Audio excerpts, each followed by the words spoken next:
Did you always want to be a media personality? If not, what changed your mind? It's kind of a crazy story. I think I started off with just dreams of being like a veterinarian when I was a little kid. But there is a lot of math and science in that, and it's not to discourage anyone. I love animals, but I am not math or science oriented. It must take me like 100 years to even add up like 5 plus 12, sadly. But I kind of just started trying my hand at different skills and jobs and things that I liked when I got a little bit older when I started working. And I kind of was like, oh, maybe I want to do marketing. And then I was like, oh, maybe I want to do, business. Maybe I want to do that. And I kind of just landed on media randomly through watching a TV show that a friend of mine suggested. She told me to watch Being Mary Jane. And I was like, yeah, I think I want to work in like, television journalism. Like I think that's gonna be my thing. And one thing led to another and that got the ball rolling, but I didn't stop until I really started working in radio. I got my first internship in radio, and that's when I was like, "Oh yeah, this is the environment I want to be in. I don't care what I do, but it has to be in radio." So I think that's kind of where I landed with that. Okay, so first of all, I don't know how many times I've told people like I have the same story. Like I want to be a vet, want to do the science, and it just wasn't me. And it was like, gotta be Right. real with yourself. Gotta be real with yourself. And you actually went into my next question a little bit of how did you get your start into the industry? So can you elaborate on that a little bit more? Yeah, yeah, yeah. For me, it really was just again, like, I was starting college, I graduated early from high school, and I didn't know what I wanted to be, and my parents were pushing me really to go into education and be a teacher, and they were like, "Take the safe route," but I didn't like that. I Teachers are really the backbone of society, and they really, are raising our future leaders, and I don't have the patience for that. Kids today have way too much attitude, and it's not to throw shade or anything like that. But if a kid has an attitude with me, I'm definitely going to turn around and have an attitude with them. So I was like, let me not, and let me just kind of feel my way around. So I ended up just studying communications, and I had a friend just tell me, "Hey, check out this show. I think you would like." She literally told me to watch the show to watch it for the journalism aspect. So I was watching Being Mary Jane. Like I think I started when it came out on season 2, and this was way before the time of streaming. So I couldn't even watch season 1, but I was watching season 2, and I really liked that atmosphere of the TV news station and seeing Mary Jane get ready for a newscast. And it really opened my eyes to that world of media and how, like, how it works, the behind the scenes, like what people are actually doing to make TV news a thing. And it really got the ball rolling. And I just literally applied for anything and everything I could. I got no like probably 1,000 times. I've never even stepped foot in like a television like set, nothing like that, just because I've been rejected so many times. And it's like my passion kind of switched and changed, and my mentality grew. And a different friend coincidentally actually helped me get my first internship in radio, which again for me it was I walked in, I didn't even know what I was walking into. The person who was my, I guess, internship advisor literally gave me a laptop and told me to edit some audio, didn't tell me how to do it. And I was just like, how do you cut audio? How do you add sound bites in? Like, how do you do this? And he was just like, "You have an hour to do this and you better figure it out." And I was so panic stricken and nervous. But by the time I finished, I fell in love with the process. I fell in love with the product I had created. And I felt so proud of myself because it was something I created, like not just something for me that would stay in a journal or stay like behind closed doors or in a folder. It was something that people were going to hear, and it was going to impact them, whether they thought it was annoying or they were going to call the number to say, "Hey, I want to sign up for this." Whatever. I think it was like a computer coding class, was like the first thing I ever made. It was like a commercial for a computer coding class.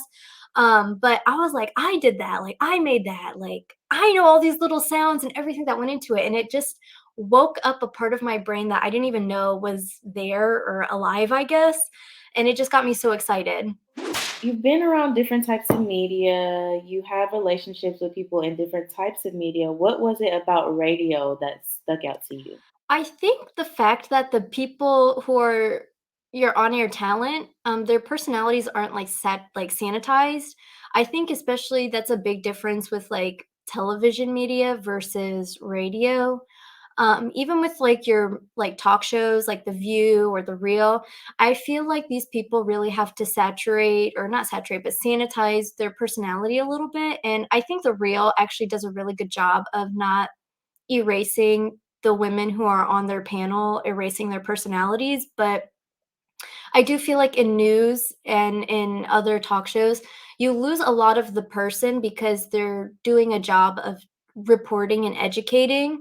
And I feel like in radio, you can still report and educate, but you get to be yourself more and you get to have fun. And, especially when you're on a show with like a couple of people or one other person, you're coming in every day and just cutting up with your friends, you're talking, you're having a good time, and you're really being community leaders and a friend to everyone. And, especially when you get to co-host with somebody, it's an amazing feeling to just come in and get paid to hang out with your friends every day, basically. I love that, and I totally understand what you get about the whole personality thing. Like, it's just something like you'll understand it when you see it. So, what has been your favorite interview so far? I actually have two. So the first time I ever interviewed somebody for a TV show, it actually wasn't too long ago, and it was for the Amazon Prime TV show Reacher. I got to interview the lead of the show. His name is Alan Richson, and it is based off of the Jack Reacher novels and like the character that Tom Cruise played like 20 years ago when he was Jack Reacher. Obviously, duh. But it was really exciting. It was the first time I would say I got to interview like I guess like somebody more in the entertainment and celebrity side of things. And I've interviewed artists in the past, but they were still up and coming and developing their brand. And this is like a person whose brand is already established, and it's kind of like equal playing fields because I feel like they were coming to me with the expectation of, I need you to distribute and promote my show because you have a platform that's big enough now to, reach people and tell them what's happening. And so I thought that was really cool for me. And I felt so excited when I interviewed him because I felt like it was, my interview skills were heightened. I was at this point a really developed media personality, and really I've honed in on my skill at this point. And the second interview that I would say is my absolute favorite was, again, not too long ago, maybe a couple months back. I got to interview a young lady. Her name is Mercedes Johnson, and she had a social media post go viral for basically just kind of poor choice of words, but her post was like, "I don't have time to teach people how to make money." And the whole world just kind of took off with that and was like, "Oh, yeah? Well, we're going to find where you work and tell them that they don't have time to like employ you," basically, which was pretty sad. And, I got to meet her and talk with her and understand where she was coming from, and it was really interesting. And I thought it was a really excellent interview in terms of switching from having fun and kicking back and talking to entertainers and like people in the music industry to really a serious interview. I kind of felt like I was channeling my inner Oprah, who's like my hero, but I was like really like serious, and I got a chance to really do a deep dive on her as a person and some of her philosophies and what she was thinking, and you know really got a full explanation of what exactly happened and how did she come up with the language in this post, which is honestly what made people so upset was the language of the post, not her actual message. So I thought that was a really just awesome favorite moment for me in terms of interviewing someone. Yeah, I think you did a great job handling that Mercedes interview, by the way. Yes, it was so great. So, what do you love the most about your job in radio? The people. I mean, I know it's so cliche, you need people to come up with content to create, whether it's something visual like a flyer or a graphic for social media, or you're actually talking to somebody and interviewing them. I think it's such an amazing opportunity, and an honor to be invited into someone's little world and for them to share what's going on with them, whether it's they have a business, they are some sort of community leader, or they're an actor, a singer, another producer, a DJ, an athlete, and it's been so cool. I've been able to interview all different types of people, and, being included in their little world, even if it's just for 20 minutes out of their day, it's such an honor because then I get to turn around and share it with all the people in my world, and they get to share it with all the people in their world. And it's such an honor to be included in that and talk to people and learn about different life philosophies. And I think it's like really important, especially with media. A lot of people, I think, in today's day and age, and I don't think it's as strong as it used to be to, oh, you have to go to school as soon as you graduate high school, you have to go to college because that's the only way you're going to better your life. And I think now more than ever, people are learning you don't have to take that traditional path in life, but there are so many different ways to make money, be successful, not just make money, but have a living, like something you're proud of. And I think it's really important to showcase that, especially in today's day and age, with all these different ways of making money, especially coming out of COVID-19. And we're still in this weird hybrid virtual and in person world. So it's exciting. It's really like getting to talk to people and getting to encourage people to take their own path in life, and whether that's through telling other people's stories or it's through me doing research and reporting on what I found. I think it's the people that what makes my job exciting and like most important to me. Well, what is some advice that you would give someone looking to follow in your footsteps? It's really about persistence and resilience. You're going to hear no about a million times in your life, and you just need that one yes to get you going. And coincidentally, or I shouldn't say coincidentally, I'll say crazily enough, for me, that one yes was an internship at a radio station, and I flipped that into a job that took me to Miami, and I flipped it to another job that brought me back to Atlanta, and I flipped that into an internship. So I took a step backwards to be an intern again, and I flipped that into my current position. So it took one yes to get me going, and, I haven't stopped since, but of course, along the way, I've seen 100 other no's. I've been told I'm not qualified enough, I'm not good enough, I'm not, I'm still too young, or I don't have enough this and I don't have enough that. But I guess it's a numbers game. You gotta just keep saying no, like, you gotta keep hearing no, and you know that you're gonna get that yes. But it's also, I would say the earlier you can start, if you know you have an interest or a passion in this industry, the better off you are. And that's a double-edged sword because no one's stopping you from, I guess, creating a YouTube account and start making videos.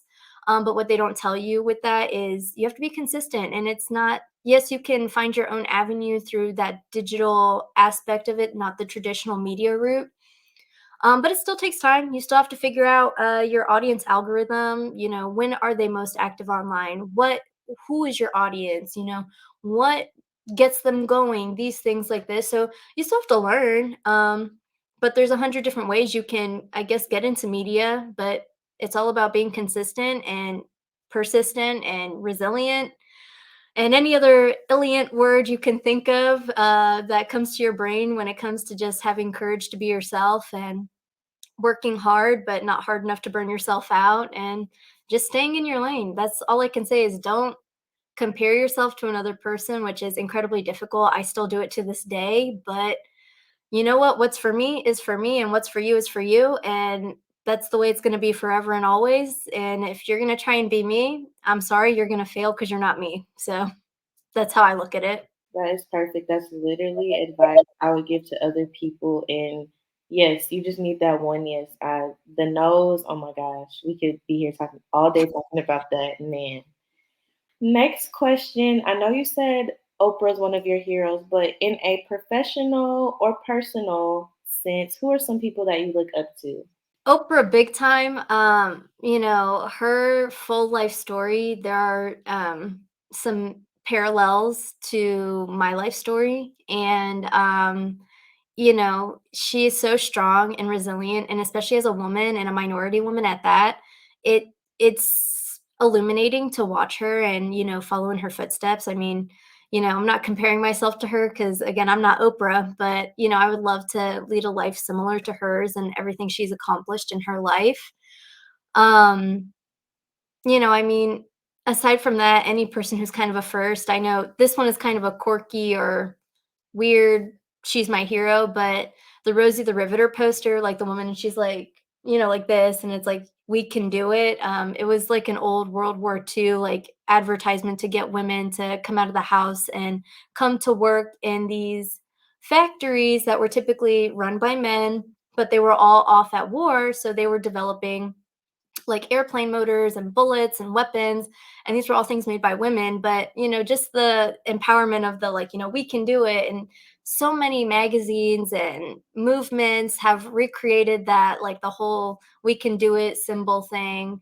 And it's just empowering. It's one of those things, like, I wake up every morning, I don't say we because it's just me, but every day I tell myself I can do it. Today is the day that, something can happen for me. Today is the day that, something might take course and really shoot off really far into the distance. And every day, is a little win and a little victory, and you move closer towards your goal. But I don't know, just the we can do it and Oprah are really like two people icons that I look to, because I think they have really positive messages to give to people, and they have a really great life story to follow. And I think it's, especially as a woman and a minority woman at that, for me, it's really important to push hard for other minority women, young girls, even if they're older than me, to say that girl pushed really hard and she did it.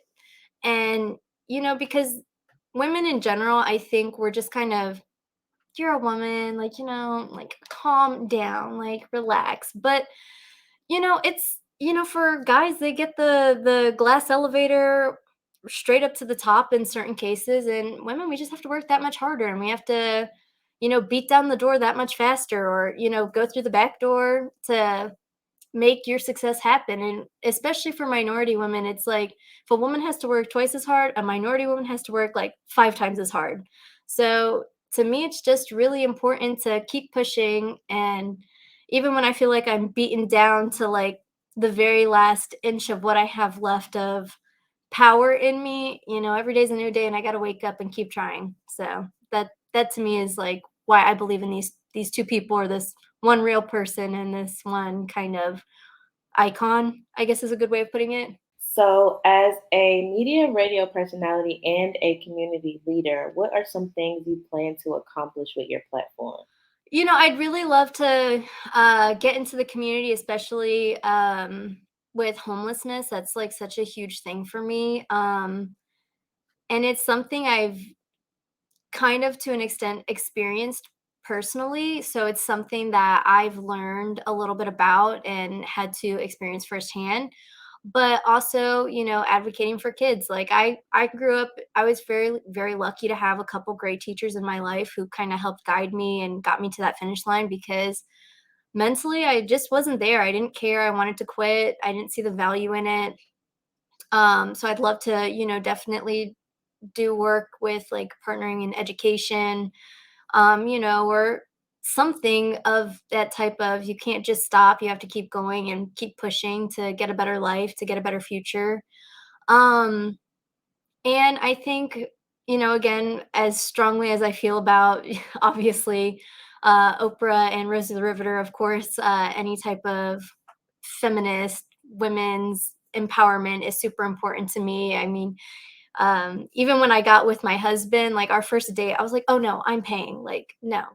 I'm like ultra feminist, I'm paying. So to me, like, it's super important, and it's just super, those are issues and topics that are really important to my heart. And even as soon as we finish up here, I'm about to go out and to do some community work and clean up at the Chattahoochee River. And do some, I guess, littering cleanup, and be a part of that. So, how do you plan to accomplish these goals, or do you have a specific way that you want to go about accomplishing these goals?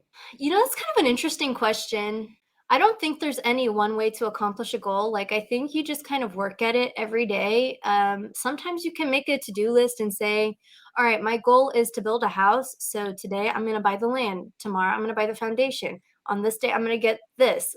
But I don't think my brain actually works like that. I think my brain just kind of picks up one thing and I just run off in a direction, and along the way I feel like my I'm just grabbing things and grabbing things and grabbing things, and by the time I get to where I'm going, I feel like I'm like, holding everything with me, like, look, I did it. I have everything. I accomplished it. Here you go. Like, take it. Like, please, I finished. But I don't know, I think that's kind of how my brain works, but you just have to every day do a little bit of work, even if it's, kind of self-reflective work, whether it's reading like a book on building self-confidence, or, a book on how to start a nonprofit charitable organization. So, just every day you got to do a little bit of work towards attaining your goals. Otherwise, you're never going to attain them, I guess. And then one day you'll look back and you'll see, wow, I did that. Like, I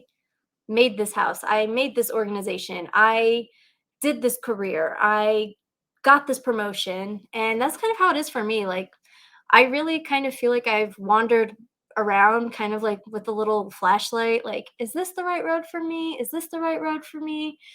And one thing, just led to another and led to another and led to another. And, I wasn't even sure what I was doing half the time, but I somehow landed right here in a decent space, and I'm happy and I'm healthy, thank God. And, I just I'm just working towards my goals every day, just a little bit at a time. So, how has your journey changed from now until when you first dove into your career?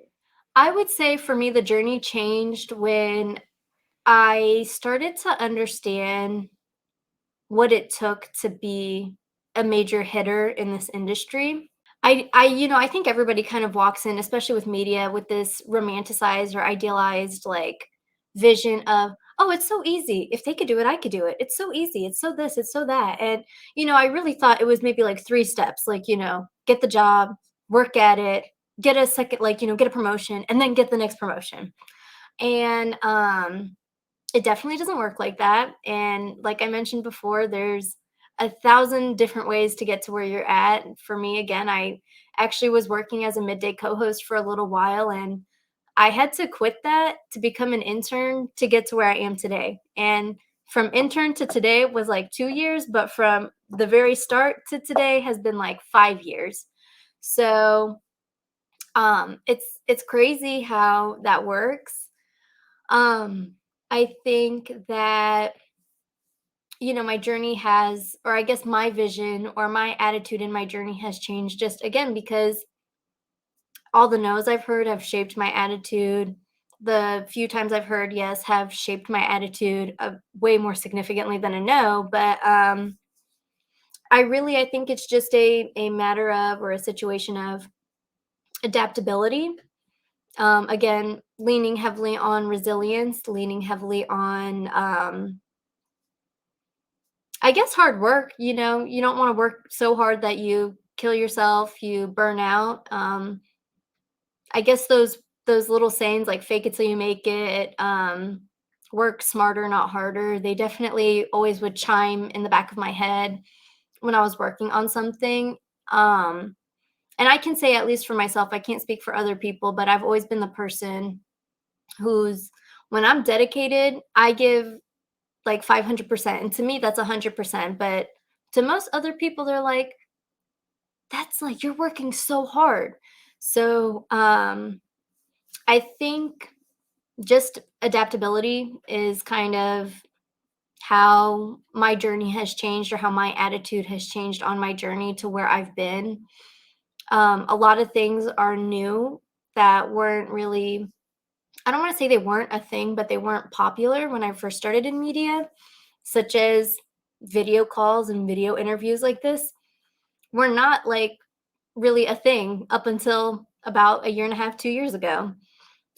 Even kind of doing a phone interview, more often not than not, you were pushed to see if you can get them in person, see if you can get them in person.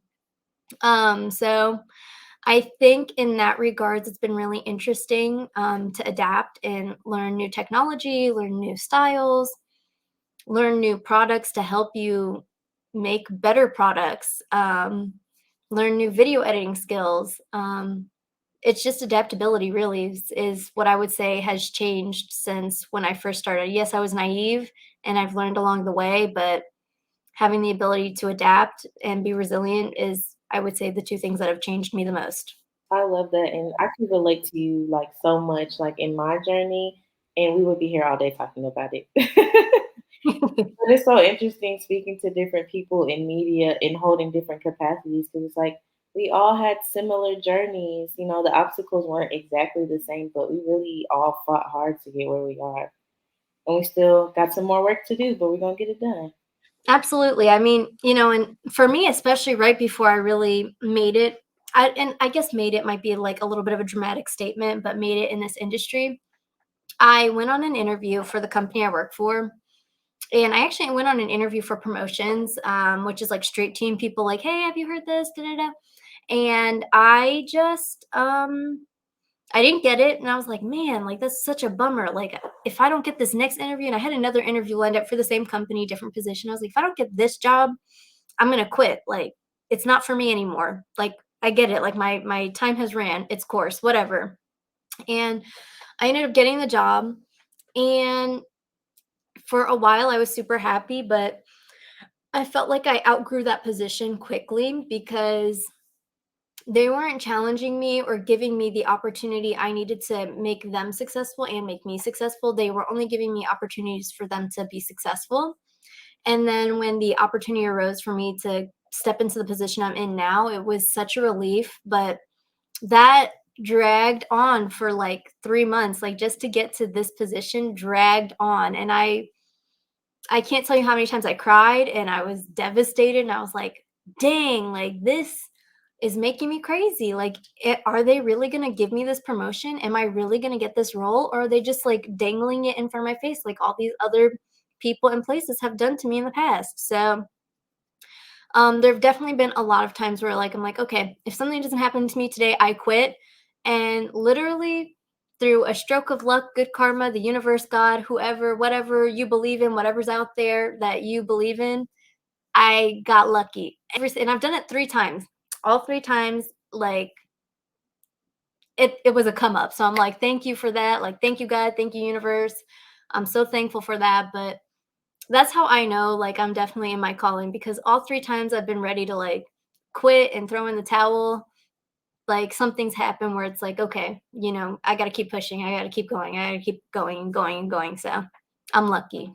What can we expect from you coming up, and where can we find you in all your content? Coming up, I actually have 2 brand new segments that are gonna be coming up. One of them is kind of like a spin off of some stuff you've been seeing on social media, but we have to make it radio friendly, of course. So it's "Am I the Jerk?" And basically, that's an "Am I the Asshole?" segment. So we'll be pulling stories from actual people local to Atlanta, and we'll be pulling stories from Reddit and kind of discussing the situation. Like, is that person the jerk? Are they, you know, are they in the right or are they in the wrong? And the second segment is working name, Cool Georgia, but I actually wanted to name it something a little bit different. But pretty much it's just going to be featuring, I guess, all things cool in Georgia. It's for locals like us, like, people from Atlanta, people from the metro. And showing them a different side of Georgia, different things they may not have heard of, local legends. I don't want to say it's like paranormal or like supernaturally stuff, but there will be some of that like fun supernatural type vibe going on, if you will. So that's going to be exciting. I'm excited to highlight different people in Atlanta, across the metro, across the state, and introduce them to the people of Atlanta and give the people in Georgia something else to, love about their state and about their cities. And I'm excited about that, to be able to like find these different places and meet these different people. So yeah, I'm definitely excited for both of those. Those are 2 things that are pretty big coming up for me. And Aside from that, I would say, just again, plugging every day away at my goals. And the best way I would say you can find me is definitely through my socials. All of them are at it's me underscore Alyssa D. Again, at it's me underscore Alyssa D. And on Facebook, you can actually type in my full name, Alyssa DiTomasso. I know it's a bit of a mouthful, so I would say just search me on Twitter, Instagram, and TikTok at it's me underscore Alyssa D. And if you really want to find me, I guess sound it out, DITOMASSO, if you want to really find me. But I'm pretty active on all those other three platforms if you're interested in keeping up with me.